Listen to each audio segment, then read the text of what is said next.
We're in AP Precalculus, lesson 1 of 3 power functions. Today's date is the 29th of August, 2023.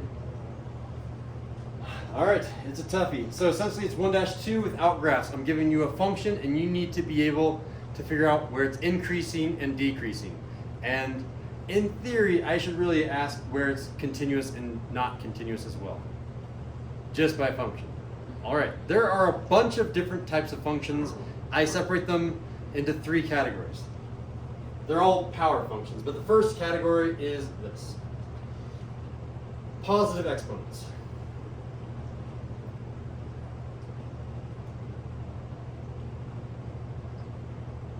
If you have positive exponents, you're going to be in one of 4 graphs. And then each of these has different ones. So we're going to say A, B, C, and D. Each of these give enough room mentally to make a graph.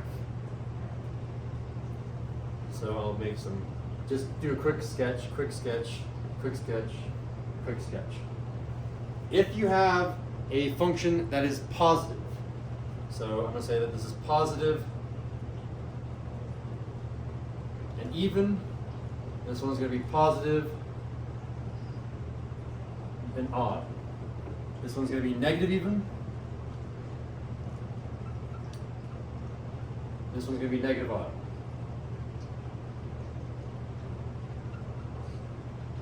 And again, everything today, I just want you to sketch the graph because you are responsible for sketching the graph as well in the homework. Positive even.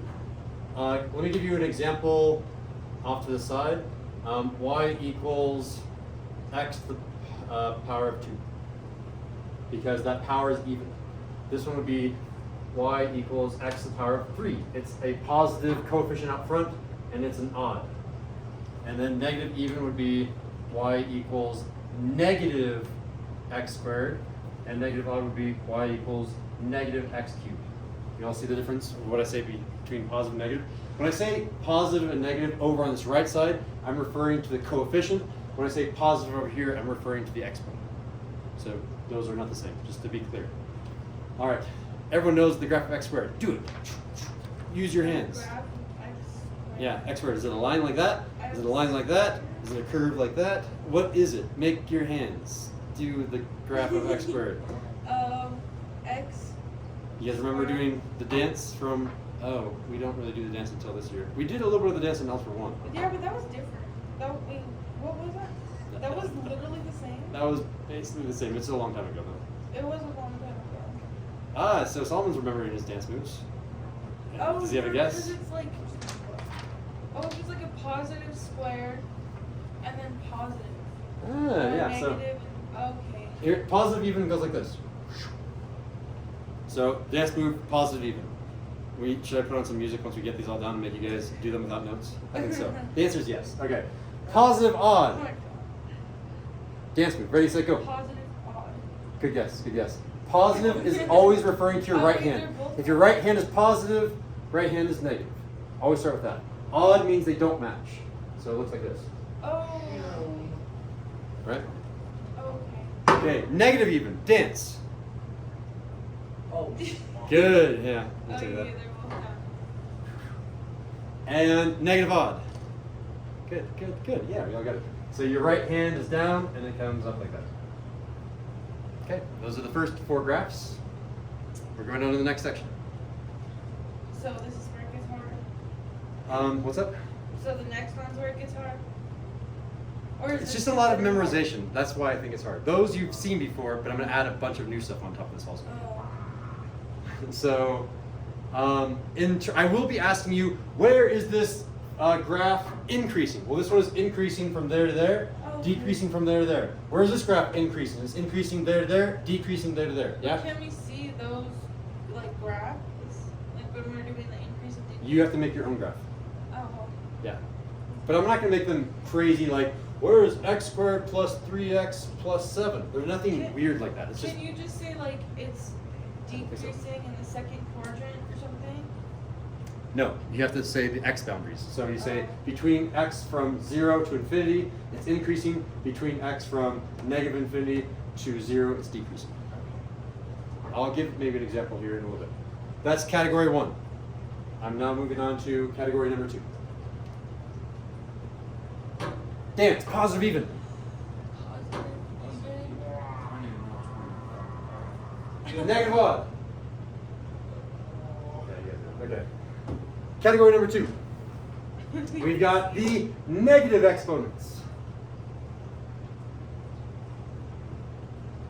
Negative exponents. So, this is definitely brand new. You don't learn this in Algebra 1, you only learn this in Algebra 2. They're the reverse of all of those, kind of. I still am thinking of a way to explain this in a way that makes perfect sense, but let me do this one. So we have, again, 4 graphs, A, B, C, and D. So I'm going to label them the exact same way. So if the coefficient is positive and the power is even, watch what happens. So this one's going to be positive, even, positive, odd, negative, even, and negative odd.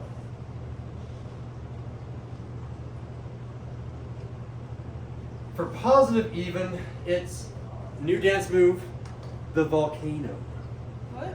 Show me the dance move, the volcano. The volcano is not a mountain, it is a volcano. It is shaped Oh. like that. We saw Show me the that. volcano. New dance move, the volcano. Do we have to like keep going with the art? Yeah, I like it, I like it. I wasn't going to, but now that you mentioned it, that's the new dance No. move. Negative even is a valley. The Or valley. like a canyon? Or canyon. You can call it the valley or the canyon. Essentially what you're doing is you're taking kind of you're literally taking the inverse of these functions.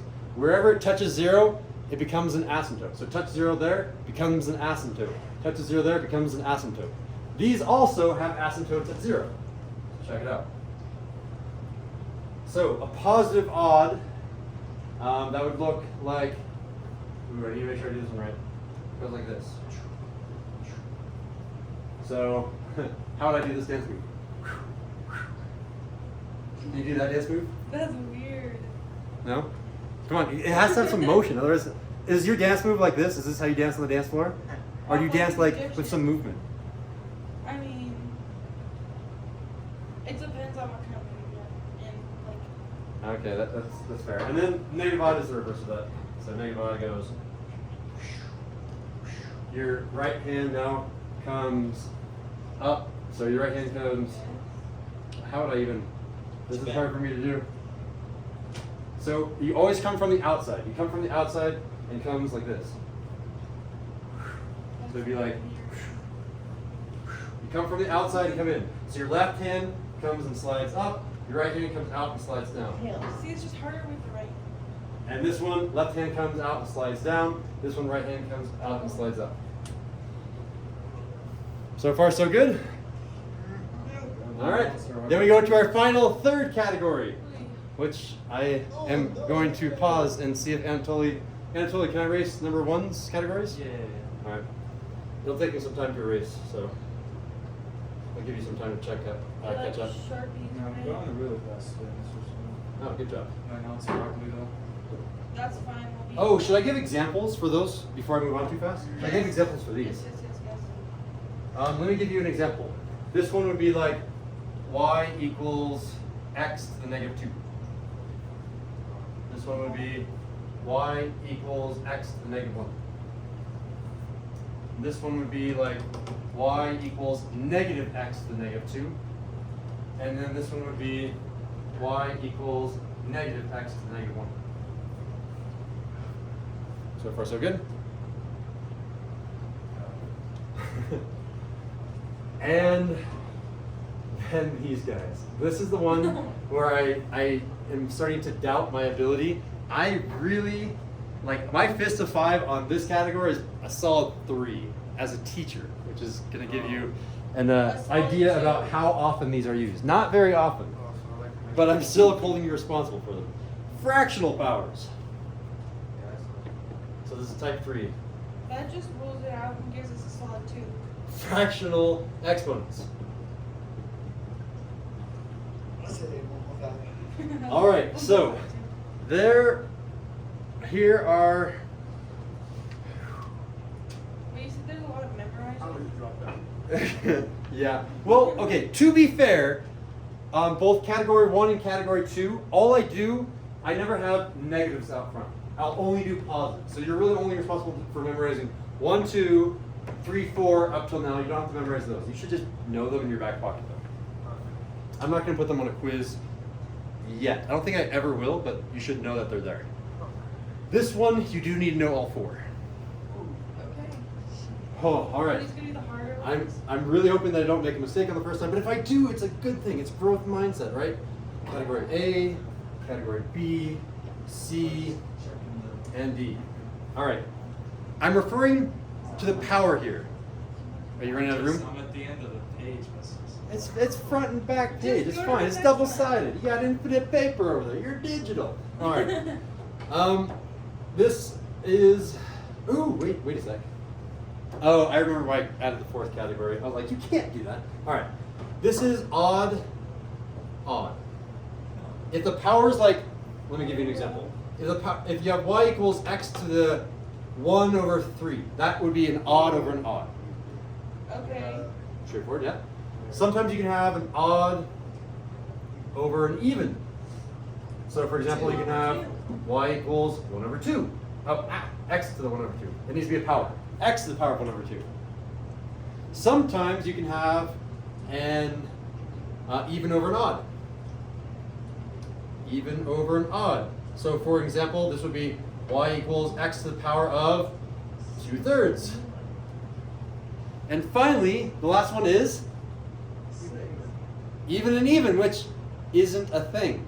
Here's why. Be careful. I'm going to write something down that's incorrect, but that's okay. Anatoly hasn't caught up. Well, 'cause This it cannot goes happen. down to 1 over 2. It reduces. Exactly. If you have y equals x to the power of 2 over 4, even over even, reduces. This is actually one of the key parts of the proof on why some things are rational and some things are not rational. The fact that everything that has an even in the top and bottom can be reduced. It's a good way to prove rational or irrational numbers. Anyway, the last category is big over small, which kind of applies to all of them, but I made it its 4th category for the symmetry of the notes. And an example of that would be something like this. Y equals x to the 5 over 2. And you might say, Mr. Sindel, that's clearly an odd over an even. Yes, I know. And I could have actually applied it to any of these, but I just want to talk about, in general, what happens if the numerator is bigger than the denominator in the exponent. We're okay with this. All right. Graph, graph, graph, graph, and we begin. So, if you have something like 1/3, it's the easiest of all of them. It goes like this. It goes like that. So the way that I remember this is think of a parabola. A parabola normally would go, I'm going to do some scratch work over here so Anatoly doesn't get confused. A parabola normally goes like that, yeah? Sure. But because these are fractional powers, they're kind of the inverse of those fractional powers. I have to be careful with my words there. That's not technically correct, but you want to think of it as moving it down to the parabola move down over this way. It's shifted. And then you erase the bottom half and you flip it down over there. So in terms of the curvature of these graphs, they kind of look like a sideways parabola right here. You guys see it? Okay. That curvature will change down here. All right. So for this graph, odd over even, it's going to look something like this. Which Just that? is interesting because it's this graph, except you're missing the left side. And when you think about that, that makes sense because you have domain problems. Can I take the cube here? Let me ask a side question and get you guys to actually think instead of just yawn. So if I have something like, did you know that 2 to the power of 3 is 8? Let me start with some like basic level. We know that, yeah? Did you know that the cube root of 8 is 2? We nod our heads. That's the reverse of what you just said, Mr. Snow. We're following so far. You're doing a bunch of random math. We just nod our heads. Did you know that this can be rewritten as the 8th to the power of 1/3 is the same thing as 2? The cube root and the power of 1/3 are the same thing. We nod our heads. That seems kind of familiar. We're nodding our heads. Well, check this out. What happens if I do this? What is -2 times -2 times -2? Is it positive or -8? -8. Am I allowed to go backwards with negatives? No. You are. What? You are only if you have a power that's odd. Wait, backwards with Oh. You are allowed to go backwards with negatives when you have an odd here. This is asking what 3 things multiply to -8? And the answer is -2 times -2 times -2 does give you -8. Same thing down here. You are allowed to have negatives here. But here's the problem. If I have something similar to this, 2 to the power of 2 is 4. The square root, by the way, square root has a hidden index of 2 that you don't write for square root, but it is technically there. It's the square root of 2. The square root of 4, sorry, is 2. And then 2 to the power of 1/2, 4, sorry, to the power of 1/2 is 2. Y'all follow that train of logic, just the same over here, except it's a square instead of a cube. Y'all nod your heads, nothing tricky. Here's the tricky bit. What is -2 squared? Positive or negative? positive. That means there's no way to get a negative here, which means there's no way to get a negative here. It's impossible for there to be a negative x value. To the left of here is a negative x value. It is impossible to have a negative x power or a negative x value when we have an even in the bottom. When we have an odd in the bottom, it's fine to have a negative. When we have an even, not so much. We're all okay with that explanation, I hope. Sure. All right. So what happens if I have an odd in the bottom? First of all, you're allowed to go both on the right and left sides, just like you're allowed to go right and left sides here. But in this case, it looks like this. And I'm being filmed here, but maybe I'll talk about after the fact on what my Algebra 2 teacher taught me about this function. It looks like this and like that. It kind of made this one positive, which makes sense because the numerator, it squares it. Squaring things usually make things positive. So it flips this one up and makes it positive. I hope you're okay with that. And I'm going to move on to my last and final function, which is 5/2. So in this case, it's going to be odd over even. So it's going to be odd, where's my odd over even? Odd over even like this. So it's going to be just on the right-hand side. But in this case, it goes and it changes the curvature, the concavity. Instead of being curving down, it's going to curve up. So the only rule that I'm going to make a note for this is a little asterisk changes. I like the word curvature, but the actual word is concavity. I hope you're okay with that. Concave versus convex is like the physics term, right? So concavity. If you want to put down here, you can say, what is the word I used before? It changes the curvature. It'll be curving up instead of curving down. That's all there is to it. So for example, if I asked you an odd over an odd, where it's 5 over 3, it would be this graph, except it would curve up and curve down as opposed to curving right and curving left. I'll write that down explicitly because you guys are giving me blank stares. If I were asking y equals x to the power of 5 over 3, it's the odd over odd rule. So we know that our graph is going to be top right and bottom left. It's going to look like this, and it's going to come from 0. But as opposed to curving down, it's going to curve up. So it's going to look like this. It'll curve up and then down. Good? All right, then. As long as you have those 4 rules, I'm assuming everyone else can remember that last one. All right, so I haven't given any example problems, but I want to give you enough time to do homework. Essentially, what I'm asking you to do in the homework is this. I will give you a random equation that's one of those 6, because there's 1, 2, 3, no, one of the 8. 1, 2, 3, 4, 5, 6, no, no, and then 7, 8 from type 1. There's 8 types of graphs. You will first sketch a graph, and then second thing you will do, you'll talk about where it's increasing and where it's decreasing. Done. Give me a fist of 5 on how well you think you can do that without notes. Without notes. Okay, fine. We'll do it with notes. If you had the notes, how well could you do it on a fist of 5?